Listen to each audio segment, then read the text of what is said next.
제약바이오 섹터가 2025년 상반기 복귀를 해보면 굵직굵직한 이슈들이 꽤 많았는데요. 어떤 점들이 있었는지 먼저 짚어볼까요? 네, 상반기에는 올릭스, 알테오젠, 그다음에 ABL 바이오 같은 기업들이 국내에서 빅팜하고 기술 이전 계약을 체결하면서 전반적으로 긍정적 뷰가 있었으나 브릿지 바이오랑 그냥 오름 테라퓨틱의 임상 실패로 전반적으로 좀 세론으로 이제 남아 있는 상황으로 보고 있습니다. 그래서 표를 가지고 설명을 좀 드리겠습니다. 그래서 왼쪽 보시면 올릭스와 릴리의 계약을 시작으로 알테오젠, 아스트라제네카 계약까지 연속적으로 체결이 나오면서 전반적으로 시장은 바이오에 대한 긍정적 뷰를 유지했지만 공매도 재개가 4월부터 발생되면서 전반적으로 서프라이즈임에도 하락을 했었고요. 공매도가 재개되자마자 ABL 바이오하고 GSK 4.1조 원 규모 기술 이전 계약으로 섹터가 다시 반등을 했지만 브릿지 바이오와 오름 테라피틱의 임상 실패랑 약가이나 그리고 의약품 관세 등의 우려로 다시 한번 동반 하락한 상황입니다. 그러나 국내에 있는 바이오텍들은 관세, 약가 인하와는 아직까지 무관한 섹터로 좀 볼 수 있고요. 그래서 다시 한번 하반기에 기술 이전들이 이제 연달아 나오면서 섹터 반등을 기대하고 있는 상황입니다. 그리고 가장 중요한 부분, 저희가 사실 섹터 내에서 임상 모멘텀, 기술 이전 모멘텀으로 봐왔던 상황에서 이제 하반기는 돈 버는 바이오들을 보실 수 있다는 게 가장 중요한 내용입니다. 그래서 제가 하반기 전망을 이제 가장 좀 중요하게 말씀을 드렸고요. 그래서 알테오젠과 유한양행 상업화에 따른 매출이 또 발생이 될 걸로 보고 있고, 또 ABL 바이오, 리가캠 같은 기업들이 빅파마 계약 후 현재 계약금과 마일스톤을 지속적으로 받으면서 현금을 이제 보여주는 시장으로 변모할 것이다, 이렇게 보고 있습니다. 특히 두 번째 보시면 빅파마 검증, 라이선스 아웃 선순환 구조로 연결되면서 좋은 기업들은 계속적으로 주가가 올라가는 모습을 찾고 있습니다. 그래서 하반기에는 가장 탑픽 기업으로는 알테오젠, 펩트론, ABL 바이오 같은 기업들을 말씀을 드리고요. 그 다음에 관심 종목은 유한양행, 리가캠 바이오, 올릭스, D&D 파마텍, 지아이노베이션, 푸처캠, 한올바이오 파마, 포로누이 굉장히 많은데, 이 기업들은 임상적인 검증 또는 빅파마로부터의 검증이 이제 완료된 기업들이기 때문에 계속적으로 좀 주목을 해보셔야 된다, 이렇게 말씀을 드립니다. 그래서 지난 상반기에는 지속적으로 기술 이전 계약 체결이 나오면서 올랐다가 공매도 재개로 다시 한번 하락하고 다시 기술 이전으로 올라갔다가 다시 하락하는 이런 모습들을 보여줬고요. 오른쪽 보시면 미국 MBI 지수도 일라이릴리의 경구용 비만 치료제 결과 발표로 굉장히 크게 상승을 했었지만 여러 매크로 이슈들이나 이제 약가이나 관세 등으로 다시 한번 하락하는 모습들을 지금 보여주고 있는 상황입니다.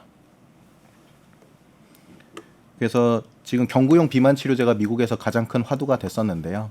오포글리프론이라고 하는 일라이릴리의 비만 치료제가 40주 동안 약 8%의 체중 감소를 보여주면서 시장이 전반적으로 서프라이즈를 좀 보여줬고, 위고비라고 하는 노보노디스크의 비만 치료제도 현재 경구용으로 연내 승인이 될 걸로 보고 있는데, 아무래도 위장관 부작용이 가장 높은 이제 비교점으로 보여서 일라이릴리가 좀 주가 상승이 셌었습니다. 그래서 국내에 있는 D&D 파마텍과 그 파트너사인 메세라도 지금 주목을 해서 보고 있는 상황입니다. 그래서 국내 기업들 중에서 빅파마하고 기술 이전 이력을 갖고 있는 기업들은 앞으로도 계속적으로 계약이 나올 걸로 보고 있고요. 이 표에서도 보시면 제일 위에 ABL 바이오, 제일 밑에 ABL 바이오, 그 다음에 오름 테라퓨틱, 그 다음에 네 번째 칸에 보시면 리가캠 바이오, 밑에서 다섯 번째 칸 보시면 리가캠 바이오, 그 다음에 알테오젠은 작년 3건, 올해도 벌써 1건의 계약을 체결했기 때문에 하반기에도 이 기업들 위주로 계속적인 플랫폼 계약이 나올 걸로 현재 예상하고 있는 상태입니다. 그래서 가장 중요한 이슈들은 이 표 하나에 다 모아놨고요. 유한양행, 렉나자, 리브리반트 병용요법에 대한 3상 결과도 하반기에 기대되고, 또 지아이노베이션과 발표 예정인 이 알레르기 치료제에 대한 기술 이전 가능성도 시간이 갈수록 계속 가능성은 높아지는 상황이고요. D&D 파마텍도 앞서 말씀드렸듯이 파이자나 릴리, 노보노디스크 같은 기업들로부터 기술 이전 계약을 체결할 걸로, 또는 인수합병 가능성도 높아질 것으로 현재 보고 있어서 하반기에 발표될 메시 치료제 데이터와 그리고 경구용 비만 치료제 최초 데이터 계속 주목해서 보셔야 됩니다. 그다음에 세 번째 ABL 바이오도 하반기 탑픽으로 좀 말씀을 드렸는데, 사노피의 기술 이전했던 이 파킨슨병 치료제의 임상 최초 결과가 발표되고, 이렇게 되면 전 세계에서 유일하게 뇌투과 플랫폼을 가진 기업이 됩니다. 그래서 추가 계약에 대한 기대감도 지금 시장이 굉장히 강한 상태여서 ABL 바이오는 전 세계 뇌투과 플랫폼 유일 기업으로 좀 추천을 드립니다. 그다음에 올릭스도 올해 2월에 일라이릴리하고 비만 치료제 기술 이전 계약을 체결했고 또 글로벌 코스메틱 기업과 탈모 화장품 공동 개발 계약도 지금 임박해 있는 상황이기 때문에 올릭스도 주목해서 보셔야 되고요. 그리고 리가켄바이오는 작년에 한 건, 재작년에 한 건. 그렇지만 올해는 두세 건의 기술 이전 계약을 현재 목표하고 있는 상황이어서 리가켄바이오도 하반기 MSCI 지수 편입 시총까지 갈 수 있을지 시장에서 굉장히 지금 기대감이 높은 상황입니다. 그 다음에 마지막 두 개 기업이 가장 좀 중요하다고 보고 있는데 펩트론 같은 경우 전 세계 시가총액 1위의 제약 기업인 일라이 릴리하고 가장 메인이 되는 비만 치료제를 1개월 이상의 지속형 이제 치료제로 만드는 작업이 현재 진행 중이고 올 하반기 기술 이전 계약이 이제 체결되는 것을 만약에 공시하게 된다 그러면 섹터 내에서 가장 큰 이슈가 될 걸로 예상하고 있습니다. 그리고 마지막으로 알테오젠이 현재 9월 23일 FDA 승인을 앞두고 있는 요 키트루다 피하사 제형으로 이제 내년에 현금을 벌어들이는 모습을 시장에서 목격할 것으로 보고 있고 이렇게 되면 우리나라 바이오텍이 단순히 임상 개발 또는 기술 이전으로 이제 주목받는 것이 아니라 실제로 글로벌 시장에서 돈을 버는 이런 흐름들을 좀 보여줄 것이다. 그리고 할로자임과 머크의 현재 특허 무효 심판이 6월 7일부터 이제 심사가 시작이 되면 알테오젠의 특허 관련 이슈들도 일부 해소될 걸로 보고 있기 때문에 다음 달 초 굉장히 좀 중요한 시점이라고 보고 있습니다. 그리고 의약품관세하고 약가인에 대해서 간단히 좀 설명을 드리겠습니다.